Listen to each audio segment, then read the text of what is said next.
बिस्मिल्लाहिर्रहमानिर्रहीम। ताजदार ख़त्म नबूवत जिंदाबाद जिंदाबाद जिंदाबाद। आज का ये एहतजाज रिकॉर्ड करवाने का हमारा मकसद, जो सुप्रीम कोर्ट की तरफ से फ़ैसला आया है, हम उसकी पुरज़ोर मज़म्मत करते हैं। और पहले मरहले में हमारे कायदीन के अहकामात के मुताबिक हमारा आज सिर्फ़ प्रेस क्लब के सामने एहतजाज रिकॉर्ड करने का मामला था, और अगर इसके ऊपर अमल दरामद ना हुआ तो फिर हम अपने कायदीन की कॉल के ऊपर हम वक्त तैयार हैं। जो भी वो हमें हुक्म देंगे हम अपना एहतजाज रिकॉर्ड करवाएंगे, पुरअमन तरीके से रिकॉर्ड करवाएंगे। और इसकी वजह कोई हमारी ज़ात नहीं है, इसकी वजह हमारा दीन है, हमारी दुनिया है और हमारी आखिरत है।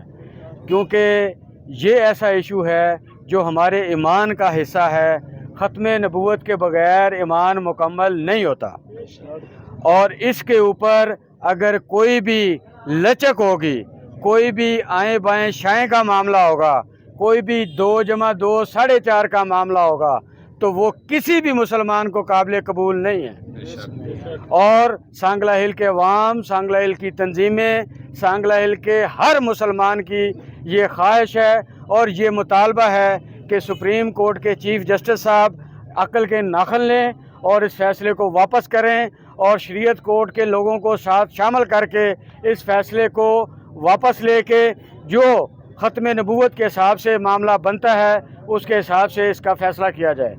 आप सब दोस्तों का बहुत शुक्रिया।